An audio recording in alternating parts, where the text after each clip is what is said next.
Hello, my friend. Hopefully, you are doing great. So today is will be the lesson 22, and I want to say about the interface. So sorry for the background noise around if you hear anything else. So in the lesson 22 here, I want to say you about the interface, but I want to remind you again something related to the abstraction in the previous lessons because there are some relation and some confusion between an abstract class and an interface. So I just want to remind, and then based on some example, I want to help you to distinguish about the purpose of the usage of an interface and an abstract class. So I don't want to explain so much the theory, but I want to show you how to do it by coding, and then you can remember easier. So here, let's say again the situation in the abstraction lesson. So here you can see that in that company, we have two types of employees, the contract employee and the full-time employee. So the common thing here in those kind of employees that we have the same calculate be quickly salary, and we make it as an abstraction method, and we put the details implementation inside individually for a contract employee here and the full-time employee here that you already learned about. But now the situation is a little different here. So I want to have, as a company, I want to have something related to the insurance. So what does that mean? When I have something like insurance, so for the contract employee, we will have no insurance, okay? And for the full-time employee, we will have insurance. So let's say for coding, for in this case, you think that, okay, because the full-time employees, we have the insurance. So that means we need to, maybe we put some special thing inside this full-time employee. But I don't want to do that. And because, for example, if it's not the full-time employee, but maybe another kind of employee, some management level or something like that. And it will be very hard for us when we can implement thing by thing in each class like that. So I will create another thing as a Java class here. For example, I put something as insurance, enter, but this time I'm not declaring something like a class, but it should be an interface. So that means an interface will be for something like, you can think that we talk about the ability. Interface, that is something related to the ability, while the abstract class that we talk about something like the more like the object abstraction. So as an object abstraction, for example, employees in this case, even the full-time employee or contract employee, we already have the calculate speed quickly salary. But when we think about something related to the ability, so we will think about construct an interface. You see, so the ability here that the full-time employee will have the insurance. So for example, I will put something like public double, and I will put something like public double get the insurance. Get insurance.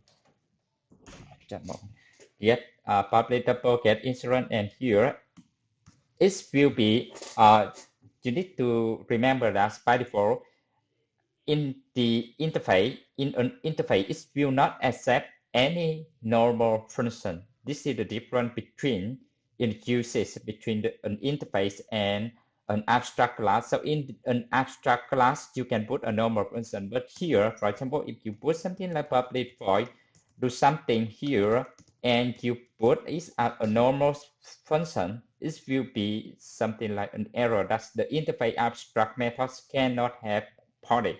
So it just only accept the abstract function.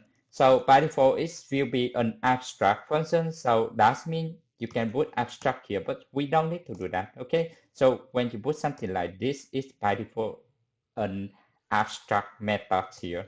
So from the Java 8, we have some default, for example, default void, do something here. So we have default function here. And for example, I want to print out something like hello here, but I don't want to go deep dive in default function. I want to talk about the default function in another lesson because it's not hard, but just something new in the interface from the Java 8 version. Okay, so I want to focus on the purpose of an interface first. Okay, so here we have the double get insurance, and now I will come back to the full-time employee here, and I want to implement that insurance ability.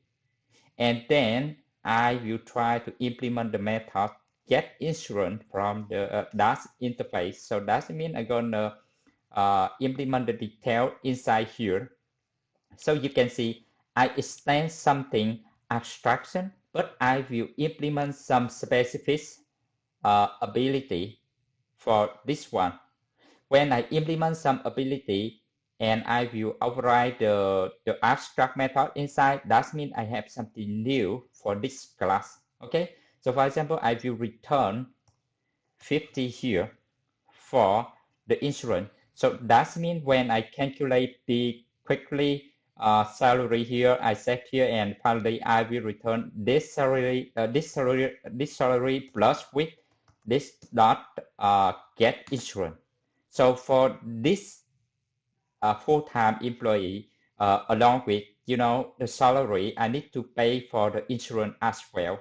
But in the contract employee, it's just something related to the salary only, so I don't need to pay insurance for this employee. So for example, if I have another kind of employee and I want to have insurance for that kind of employee, I just need what I need to do that I will implement the insurance here, right? So for example, you can think about something like for example, you have animal, so you have many kind of animal, but you will implement some ability like flyable, packable, swimmable, something like that. So because the animal, you have the color, you have the leg, you have the wings, something like that. It is more like the object abstraction. But when we talk about the ability of something, we talk about the interface.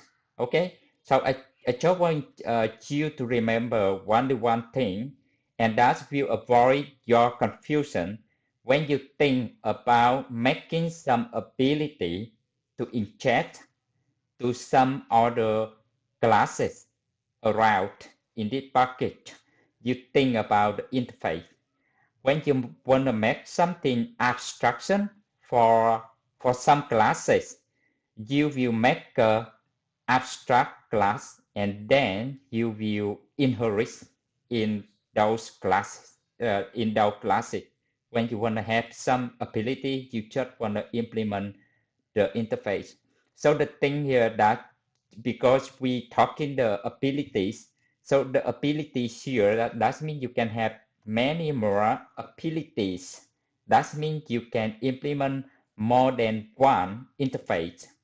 But you cannot extend more than one class. Okay, you remember. For example, I will make some other class with the name like bonus. Okay, something like bonus here.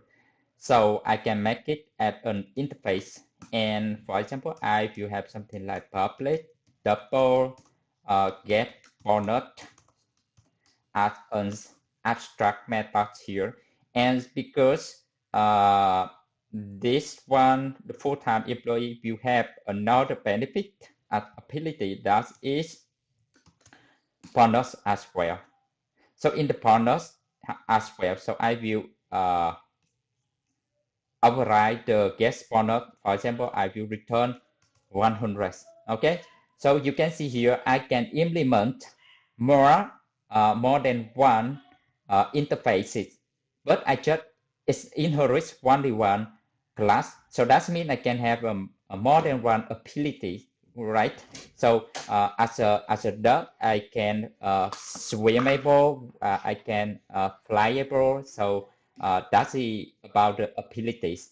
But as a duck, I just um, an animal. So that means I just extend the animal class only. Okay, so you can distinguish the differences between an interface and an abstract class now. And then when you think about how to design the polymorphism in your code, you can use the interface or an abstract class yourself. But it takes time. You cannot understand the four principle in object-oriented programming immediately, but you need time, and practice makes perfect. So you need to do more, and then day by day you will get familiar how to when you can make an abstract class and when you can create an interface. So try to practice yourself and see you in the next tutorial. Bye for now. Okay.